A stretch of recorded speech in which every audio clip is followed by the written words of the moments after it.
사도행전 14장 19절에서 28절의 말씀을 보니까 바울이 그 루스드라라는 곳에 가요. 근데 갔는데 19절에 보니까 그들이 돌로 바울을 쳐서 죽은 줄 알고 시외로 끌어내치니라 라고 되어 있습니다. 근데 20절에 보니까 제자들이 둘러섰을 때에 바울이 일어나 그 성에 들어갔다가 이튿날 바나바와 함께 더베로 갔다 라고 되어 있습니다. 바울이 돌을 맞으면서까지 그 루스드라로 들어갑니다.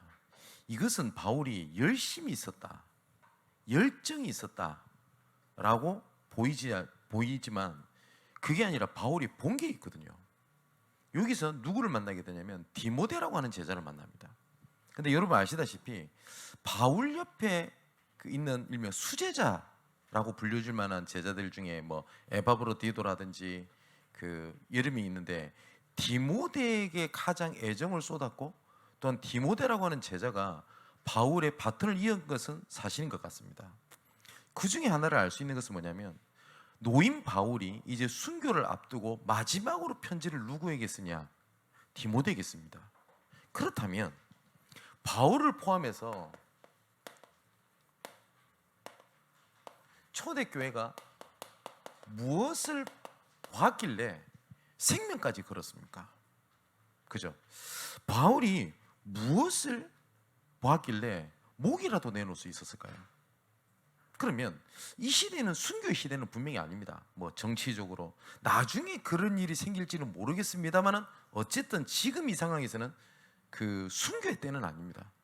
근데 순교에 대한 믿음은 가져야 될 거 아닙니까? 그죠? 그런데 우리에게 힘들게 하는 것들을 몇 가지가 있으면 가장 첫 번째는 무능입니다. 어쩌면 내가 그 문제가 안 되는 실력이 있다면 괜찮겠죠. 그죠?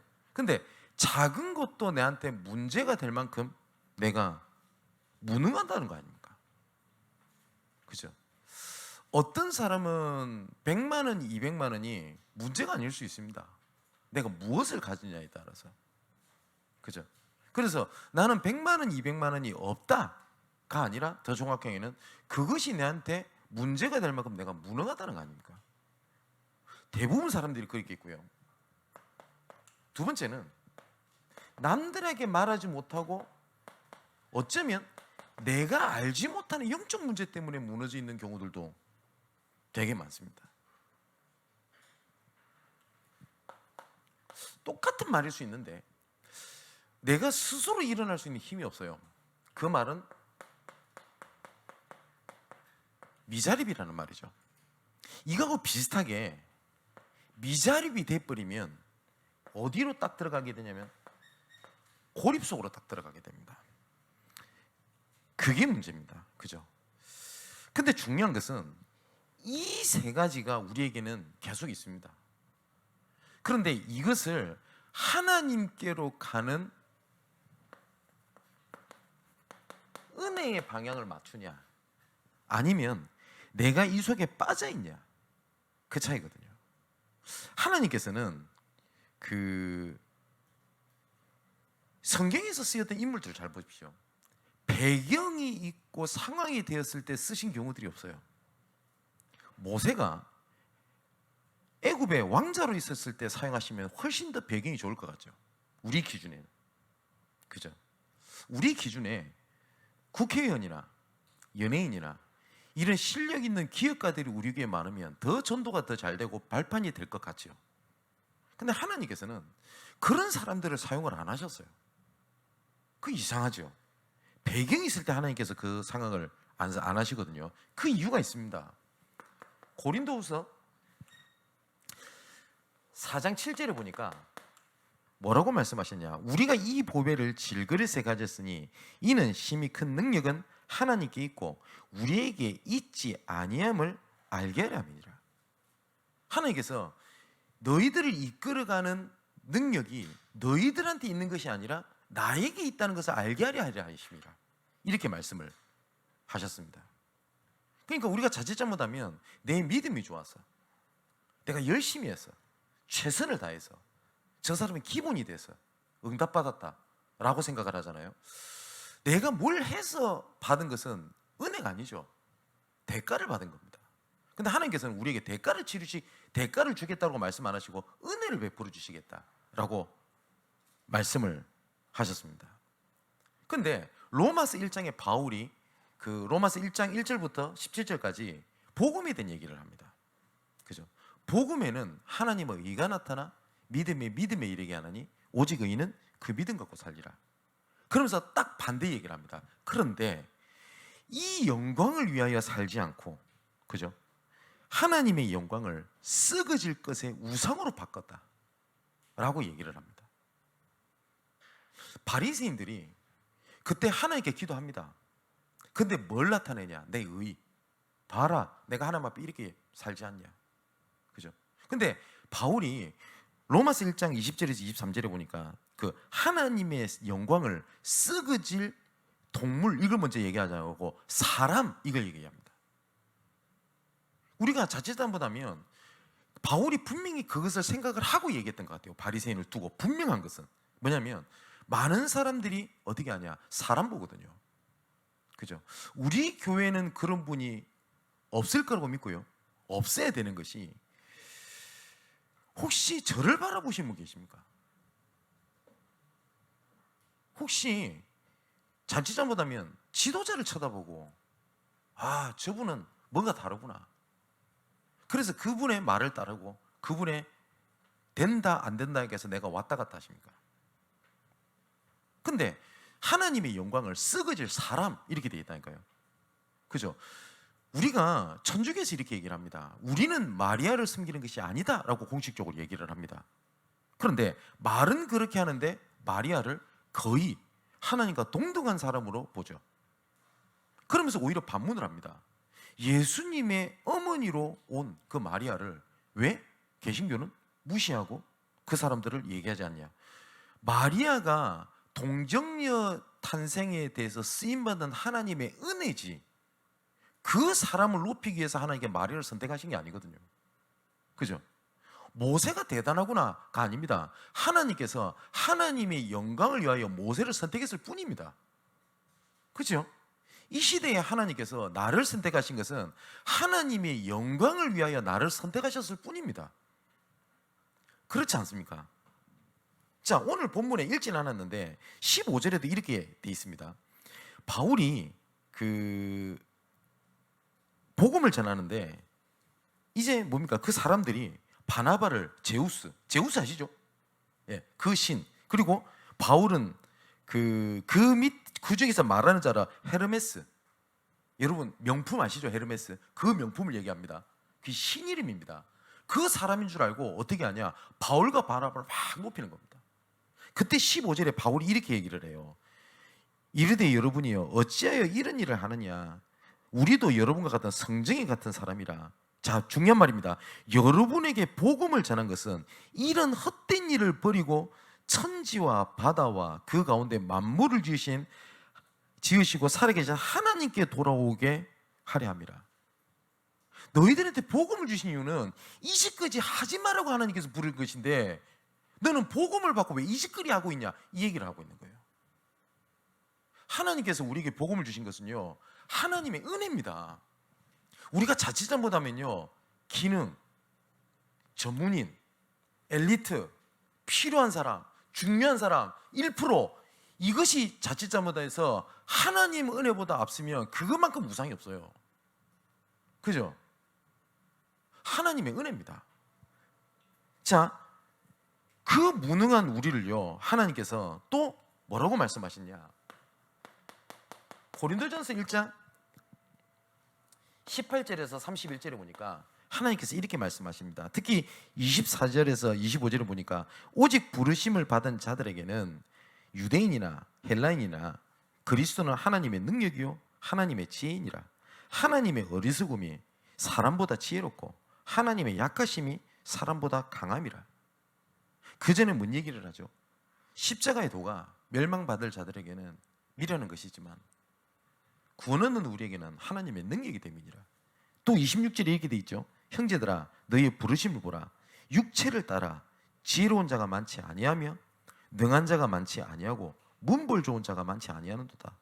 그러나 하나님께서 세상에 미라는 것을 택하사 지혜 있는 자들을 부끄럽게 하시려고 세상의 약한 것들을 택하사 강한 것들을 부끄럽게 하시며 하나님께서 세상의 천한 것들과 멸시받는 것들과 없는 것들을 택하사 있는 것들을 패하게 하시니 이는 아무 육체도 하나님 앞에서 자랑하지 못하게 하려 하심이라.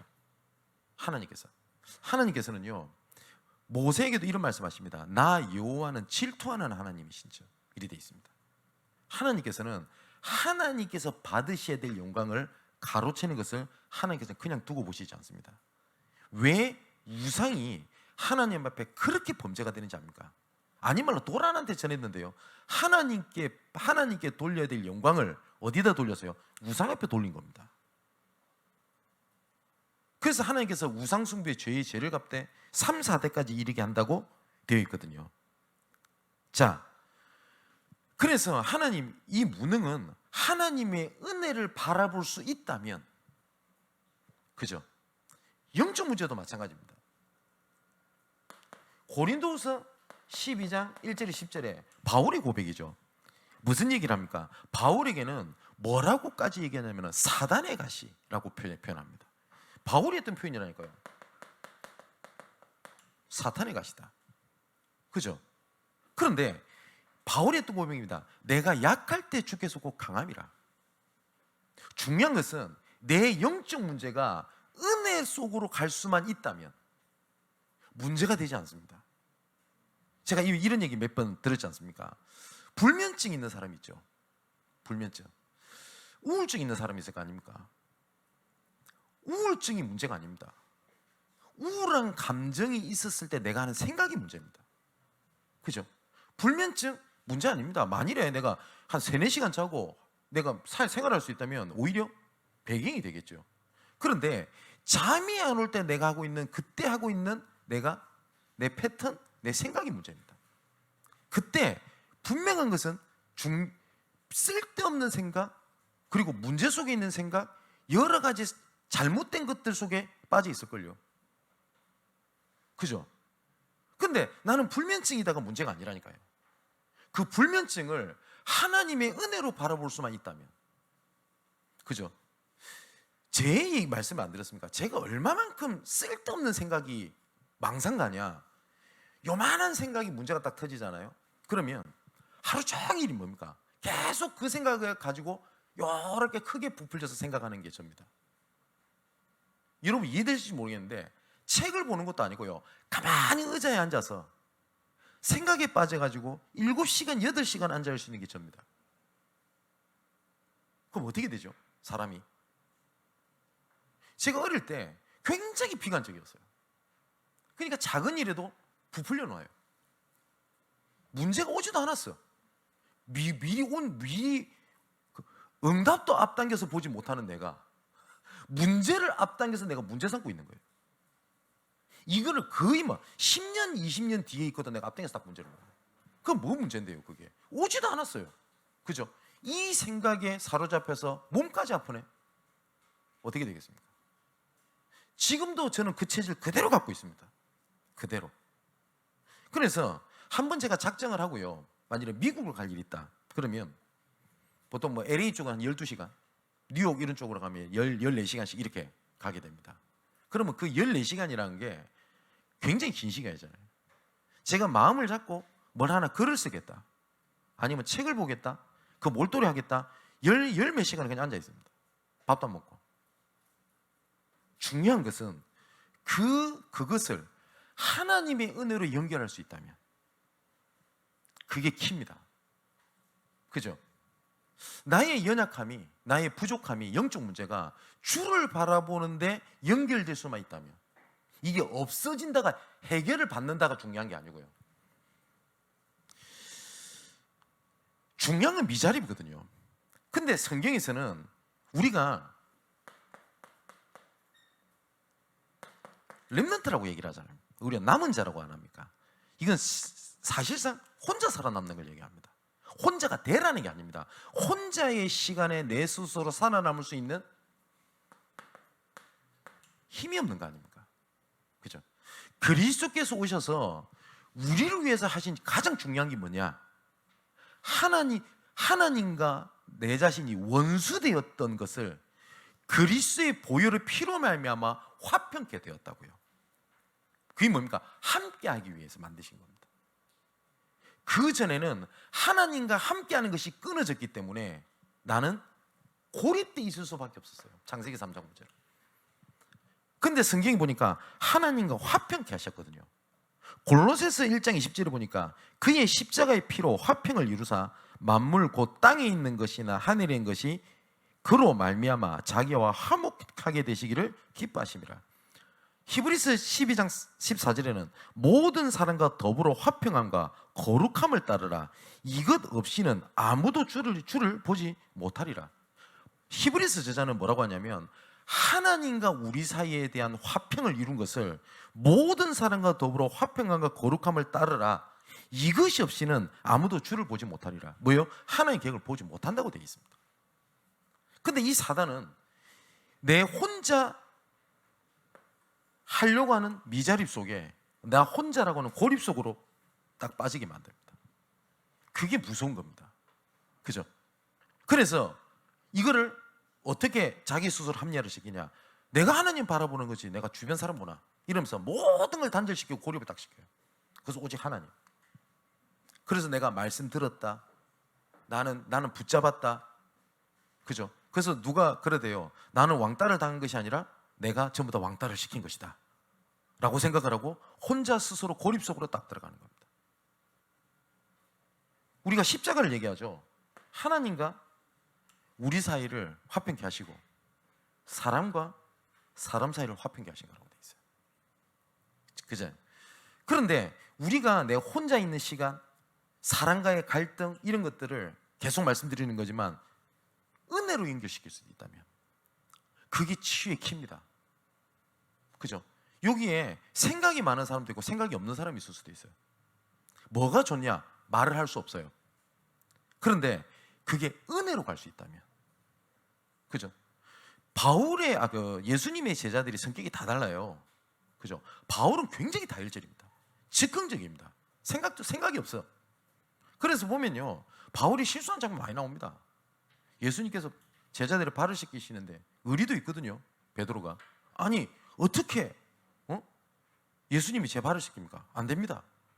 아니 멋진 모습 아닙니까? 그때 예수님 말씀하시거든요. 그럼 니랑 나랑 아무 상관이 없다. 그러면 하나님의 예수님께 중요한 의미가 있는 것 같다 하면서 발을 싹 내밀면 될 거 아닙니까? 근데 뭐라고 그러죠? 그럼 온몸을 씻겨 주실래요? 그게 베드로예요. 그죠? 네. 근데 베드로가 성품 예를 들어서 행동하고 이랬거든요. 근데 반대로 생각을 많이 했던 제자 중에 하나가 있습니다. 그게 사도 요한입니다. 그렇게 많이 드러나진 않아요. 근데 끈기가 있어요. 그래서 예수님께서 십자가에 못 박히실 때까지 끝까지 따라갔던 제자가 누구냐? 요한입니다. 그래서 요한복음 19장 30절에 내가 다 이루었다 라고 하는 기록을 세밀하게 기록했던 제자가 사도 요한이거든요. 그죠? 그리고 맨 마지막에 예수님께서 내 어머니를 부탁한다. 마리아를 누구한테 부탁을 하시냐면 요한에게 부탁을 합니다. 성경에 나오진 않는데 마리아가 에베소에서 죽었다고 되어 있습니다. 그 전승에 보면. 그래서 마리아가 죽을 때까지 요한이 봉양을 하다가 마리아가 죽고 난 다음에 로마로 건너와서 사역을 하게 됩니다. 그 끈기 아이콘 누구냐? 요한이에요. 그래서 요한은 굉장히 생각이 깊었던 사람인 것 같아요. 그래서 우리가 마태, 마가, 누가복음을 공관복음서라고 합니다. 그러니까 똑같은 관점으로 봤다라고 얘기하거든요. 근데 요한복음은 공관복음서에 넣지 않습니다. 신학적으로. 이걸 뭐라고 하냐면 변증문서라고 얘기를 합니다. 그러니까 굉장히 철학적으로 썼어요. 굉장히 철학적으로. 우리가 로고스라는 단어가 말씀이라고 하잖아요. 근데 이 로고스라는 단어를 하나님을 지칭하는 용어가 아니었어요. 그때 당시에 철학에서는. 뭐냐면 최고의 이상, 최고의 것, 철학에 대한 용어거든요. 그래서 태초에 말씀이 계시니라, 이 말씀이 하나님과 함께 계셨으니 하나님이시니라, 그 글을 요한이 로고스라는 단어를 씁니다. 그리고 말씀이 육시되어 이 땅에 가심에, 거기도 보면은 헬라어로 카이오 로고스라는 단어를 써요.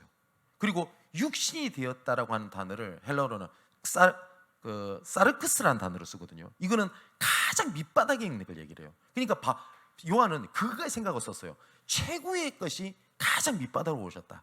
그분이 바로 그리스도다. 그 정도면 요한은 굉장히 꼼꼼해요. 그죠? 그래서 그런지 글도 많이 썼어요. 뭡니까?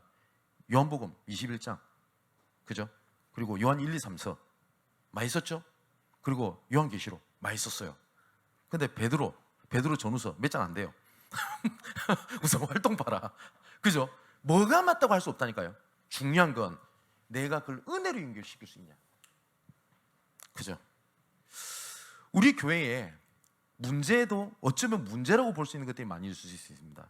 재정, 성도 간의 여러 가지 문제, 그리고 눈에 보이지 않는 여러 가지 것들. 그게 있어야 된다가 없어야 된다가 아닙니다.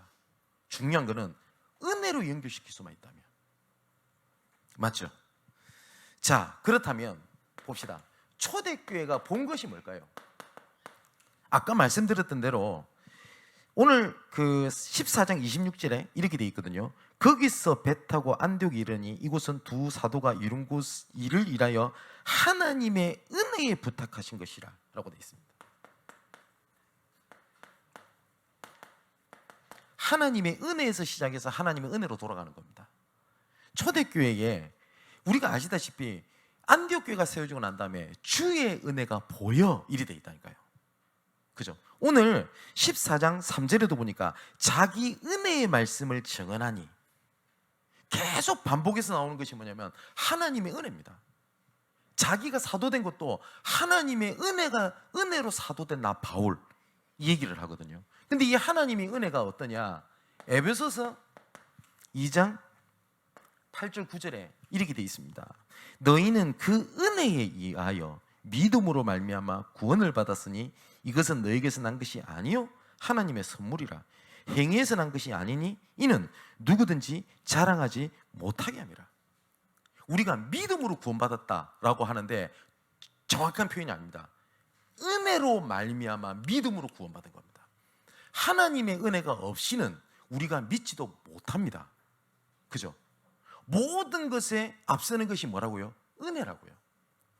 은혜. 우리가 사역도 해야겠고 전도도 해야 되겠고 여러 가지 해야 될 겁니다. 근데 하나가 없어버리면 모든 동력을 잃어요. 그게 뭐냐? 하나님의 은혜입니다. 로마서 11장에도 5절 6절에 이렇게 되어 있습니다. 그런즉 이와 같이 지금도 은혜로 택하심을 따라 남은 자가 있느니라. 이 무슨 말이죠? 너희가 은혜로 말미암아 택하심을 받았고 또한 뭐요? 은혜로 택하심을 따라 남은 자가 있어요. 만일 은혜로 된 것이면 행위로 말미암지 않음이니 그렇지 않으면 은혜가 은혜되지 못함이니라.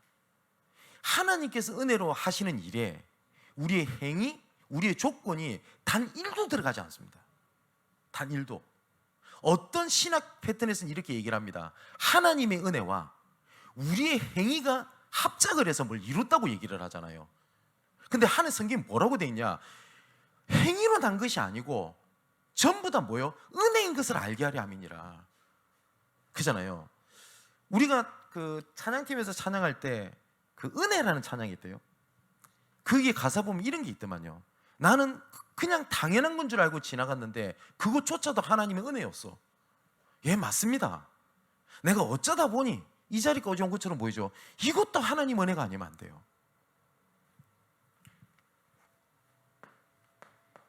디도서 2장 11절에 이렇게 되어 있습니다. 모든 사람에게 구원을 주시는 하나님의 은혜가 나타나. 민수기 6장 24절에서 26절까지 말씀 보니까 축복하는 장면이 나옵니다. 여호와는 내게 복을 주시고 너를 지키시기를 원하며 여호와는 그의 얼굴을 내게 비추사 은혜 베푸시기를 원하며 여호와는 그 얼굴을 내게로 향하여 드사 평강 주시기를 원하노라 할지어다. 하나님께서는 은혜를 주시기 원한다라고 되어 있습니다. 사랑하는 성도 여러분, 한번 이번 한 줄 동안 확인해 보십시오. 여러분들이 하고 있는 업에 하나님의 은혜가 있습니까? 내가 하고 있는 사역에 하나님의 은혜가 있습니까? 아니면 열정입니까? 아니면 내가 열심입니까? 그죠? 내 만족입니까? 이 은혜 속에서 하나님께서 뭘 여시냐? 골로새서 4장 2절 3절을 보니까 하나님이 문을 여신다고 되어 있어요. 전도할 문을 우리에게 열어주사. 계속 말씀드릴 거이기 때문에 세 번째, 이 하나님께서 전도한 문 속에서 뭐가 있냐? 하나님의 제자도 예비되어 있습니다. 그래서 이것을 진짜 봤기 때문에 생명 거는 겁니다. 두 번째입니다. 그러면 우리가 봐야 할 것이 있습니다. 하나님께서 우리에게 말씀을 주신 것은 거울로 주셨기 때문에 27절에 이렇게 되어 있죠. 그들이 이르러 교회를 모아 하나님이 함께 행하신 모든 일과 이방인들에게 믿음의 문을 여신 것을 봤다라고 되어 있죠. 여기 보니까 또 하나님께서 여신 문을 봤다라고 되어 있습니다. 경제의 문을 하나님이 열어버리면요, 닫을 자가 없습니다. 하나님이 닫으면 열 자가 없습니다. 그러면 하나님께서 닫으시는 거에 내가 열심히 무엇을 한다? 그것만큼 헛짓거리는 없어요. 그죠? 그럼 중요한 거는 하나님께서 문을 여시는 게 있단 말이에요. 그리고 문을 여시는 것을 보려면 내가 하나님의 문이 어디 있는 걸 봐야 될 거 아닙니까?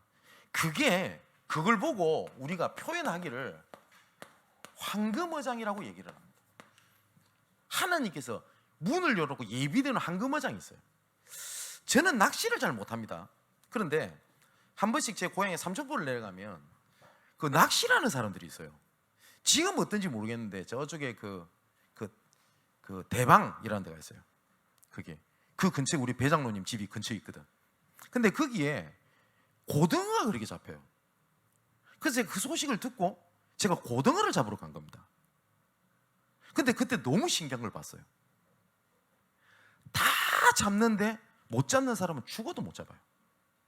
그 희한하대요. 똑같은 바다인데, 똑같은 부둣가인데, 그때 그걸 봤어요. 뭐냐면 진짜 꾼들은요, 그 딱 때를 합니다. 딱 지점을 딱 알아요. 근데 모르는 사람은요, 여기저기 던집니다. 결국 저 한 마리도 못 잡았어요. 그때 어머니한테 큰 소리로, 어머니께서 고등어 조림 좋아하니까 자연산 생 고등어 조림을 기대하시라, 무 사나라 별짓을 다 해놨는데, 그래서 우리 어머니 지금도 모릅니다. 그때 제 고등어 사가지고 갔어요. 황금어장이 있어요. 어디에 있냐? 여러분, 내 지금 삶, 지금이라고 하는 삶입니다. 내일도 아닙니다. 지금입니다. 지금. 보라, 지금이 은혜 받을 만할 때요, 구원의 날이로다. 그리고 두 번째, 어디에 있냐? 막힌 곳에 있어요. 왜 이 부분은 잘 안 되지? 라고 하는 것 속에 하나님의 문이 있습니다. 그리고 세 번째, 만남 속에 하나님의 계획이 있어요. 근데 이 문이 예비되어 있는데 이걸 못 보잖아요. 그러니까 내 삶 속에 어떤 일이 생기게 되냐? 사각지대가 생기는 겁니다. 이게 계속 방치되잖아요. 이게 재앙지대가 돼버려요. 전도도 마찬가지입니다. 골로새서 4장 2절 3절에 보니까 우리에게 전달 문을 우리에게 열어주사 그랬거든요. 이 문을 찾으면 너무너무 쉬워요. 응답은 쟁취하는 게 아닙니다. 하나님이 예비해 놓고 있는 게 있다니까요. 그래서 가장 첫 번째 뭘 해야 되냐? 내 지금 삶. 어디요? 지금. 영어로 now. 보세요. 우리가 요셉이 응답을 받았잖아요. 그러면 요셉이 응답을 받았다는 것에서 제일 중요한 게 총리가 된 게 아닙니다. 어디죠? 노예입니다. 맞죠? 이거는 건너뛰어버리고 뭐요? 총리. 틀렸죠? 다윗이 응답받을 때가 언제입니까? 목동입니다. 왕이 아닙니다. 그죠? 다윗이 모세가 진짜 응답받을 때가 언제였죠? 하나님 부르실 때가 광야 때였습니다. 모세 인생의 가장 밑바닥이었습니다. 그때 뭐가 있었냐? 하나님의 은혜였습니다. 하나님의 은혜. 그죠? 바울에게 가장 힘들었던 밑바닥이 언제일 것 같습니까? 다메섹 도상에서 예수 그리스도를 만나고 직가라고 하는 곳에 식음을 전폐하고 있었을 때였습니다. 그죠? 제가 그걸 말씀드렸잖아요. 칼빈이라고 하는 신학자도 그렇게 봤어요. 식음을 전폐했다는 말은 기도해낸다고 했던 것도 맞지만 그 정도로 바울이 두려움과 고민과 고통 속에 있었던 기간이었어요. 그 시간에. 생각을 해보세요. 예수를 믿는 사람을 잡아 죽이러 가는 총책임자가 어느 날 예수 그리스도를 만나버린 겁니다. 그러면 우리는 그냥 믿으면 된지 싶죠. 이 사람의 모든 과거에 있는 커리어, 배경, 모든 것이 단절된 시간입니다. 사실상 끝입니다. 그리고 믿는 사람조차도 바울을 받아주지 못했습니다. 그때. 왜냐? 생각해보세요. 갑자기 김정은이가 탈북을 해가지고 왔어요. 우리 교회에. 예수 믿겠다고. 예수는 그리스도가 앉아있어요. 그러면 여러분 어떨까요? 할렐루야 할 것 같습니까? 진짜 이상해 보일 것 같습니까? 저도 잘 안 만날 것 같습니다. 얘를. 얘라고 해도 돼요. 저보다 어리니까. 어쨌든 그렇지 않습니까? 딱 그 상황이거든요. 사방이 다 막혔어요. 바울에게. 그런데 바울에게 가장 중요한 때가 언제였는지 아세요? 그때입니다. 어쩌면 여러분 사방이 막혔다고 했을 때가 있을 겁니다. 이때가 하나님의 중요한 문의 때일 수도 있습니다. 자, 이것처럼 하나님께서 이것을 어떻게 하셨냐? 예비해 두셨습니다. 준비해 두셨어요. 어디에 준비해 두셨냐? 아까 말씀드렸던 것처럼 내 삶 속에 준비해 두셨습니다. 언제요? 지금이라는 삶입니다. 지금이라는 삶. 그래서 지극히 선한 것을 분별해라 할 때 지금 내가 어쩌면 가장 힘들고 어렵고 힘들다고 할 때 내가 무엇을 바라보냐가 내 미래의 모든 것을 결정을 짓습니다. 그죠? 우리가 나도 모르게 쉽게 사단에게 통로를 내어주는 말이 있습니다. 나도 사람인데 어쩔 수 없이. 그 말 종종 하죠. 나도 사람인데. 예, 맞습니다. 그런데 그 다음 걸 넘어가야 돼요. 그래서 나는 하나님 은혜가 필요합니다. 맞죠? 나는 이것밖에 안 돼, 실력이. 난 수준이 이것밖에 안 돼. 맞아요. 근데 뭐라고요? 두 번째, 그래서 나는 하나님 은혜가 필요합니다. 진짜 나는 이제 할 수 있는 게 없습니다. 난 진짜 포기 상태입니다. 예, 거기서 한 단계 더 나가야 돼요. 뭐예요? 그래서 나는 하나님의 은혜가 필요합니다. 자, 내가 그 지역에 살고 있는 것처럼 보이지만 그건 내 기준이고요. 하나님께서는 파송하신 겁니다. 그죠? 스데반의 일로 인하여 흩어진 자들이 이렇게 되어 있습니다. 그런데 더 정확하게는 스데반의 일로 인하여 파송된 자들이, 그 말이죠. 내가 어쩌다 보니 코너에 밀려서 여기까지 온 것이 아닙니다. 세 번째, 나의 업이에요. 내가 어쩌다 보니 그 기능을 가지고 있는 것처럼 보이죠? 아니라고요. 그래서 지금 당장 그게 안 보일 수도 있어요. 혹시 우리 청년들 중에, 우리 랩너들 중에 내가 이 길이 맞나? 아닌가? 그런 갈등이 오시는 분들은 오늘부터 그 갈등을 집어내야 돼요. 예. 하나님께서 문을 여시는 그때에 사용하시는 그날이 옵니다. 그래서 제가 종종 얘기하잖아요. 사도행전 18장 1절에서 4절에 보니까 브리스길라 부부를 만나거든요. 근데 바울이 기능을 갖고 있었잖아요. 천막 만드는 기능. 이 기능이 어디서 왔는지 모른다니까요. 분명하게 어릴 때 배웠겠죠. 근데 이걸 배우면서 바울이, 그래, 이것은 하나님의 어마어마한 플랫폼이야. 어마어마한 발판이 될 거야. 믿음 갖고 배웠을까요? 아닙니다. 그죠? 근데 하나님께서는 내가 알든 모르든 모든 바울의 인생을 하나님의 전도 여정으로 이끌어 오셨다는 것만은 사실입니다. 그죠? 그리고 나에게 일어나는 모든 사건 속에 오늘 오늘 오전의 말씀처럼 보는 눈이 있는 거예요. 문제 속에 응답을 보는 눈, 모든 사건 속에 구원의 계획을 보는 눈입니다. 자, 이제 결론을 맺겠습니다. 제가 좋아하는 구절이기도 한데요, 요한일서 1장 1절에서 4절에 자, 사도 요한이 이렇게 표현을 합니다. 태초에 있는 생명의 말씀에 관하여는, 이 말씀을 얘기합니다.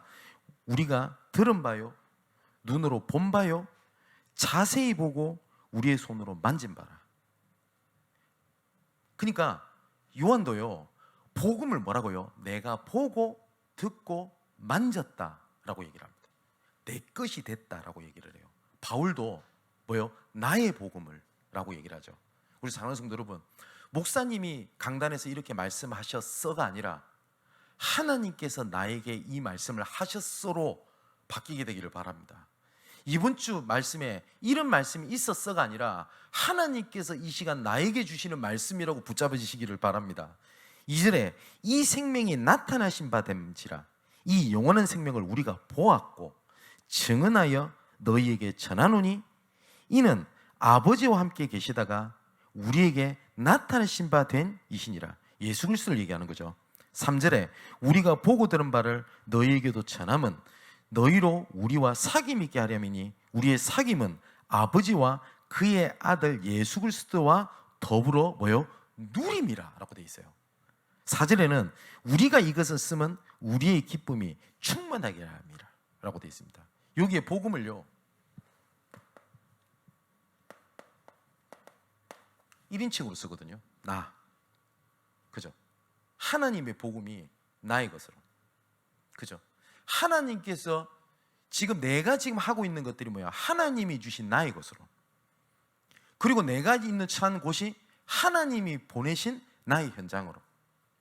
나라고 하는 것 속에 앞에 딱 하나가 붙으면 되죠. 하나님이 구원하신 나입니다.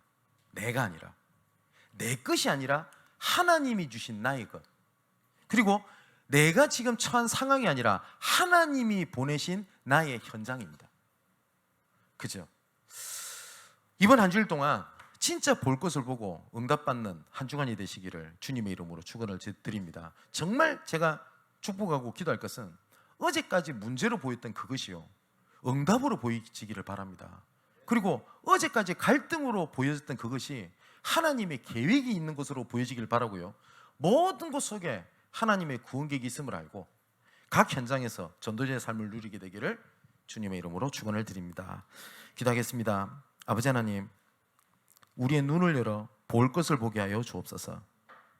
바울이 그리고 초대교회가 하나님의 은혜가 보였다고 하셨던 것처럼 하나님, 이 시간 내 삶을 에워싸고 문제가 안 될 만큼 풍성한 은혜로 함께 하신다는 것을 확인하는 한 주간이 되게 하옵소서. 아버지 하나님, 이 시간 우리에게 보좌의 능력으로 역사하사 은혜로 충만케 하시고, 우리는 이 자리에서 언약을 붙잡지만 내 관계된 모든 곳에 성령의 역사가 일어나게 하여 주옵소서. 우리의 작은 일이 세계복음화에 연결될 줄 확신합니다. 특히 우리 산업인들에게 빛의 경제를 회복할 은혜가 이 시간 임하게 하옵소서. 전문인들에게 그 현장을 파고들 하나님의 은혜와 하나님의 지혜가 충만하게 하여 주옵소서. 특히 우리 후대들에게 하나님의 은혜로 학업에 대한 이유가 발견되어지고 하나님의 그 때를 앞당겨보는 은혜가 넘치게 하여 주옵소서. 살아계신 예수 그리스도 이름으로 기도하옵나이다. 아멘.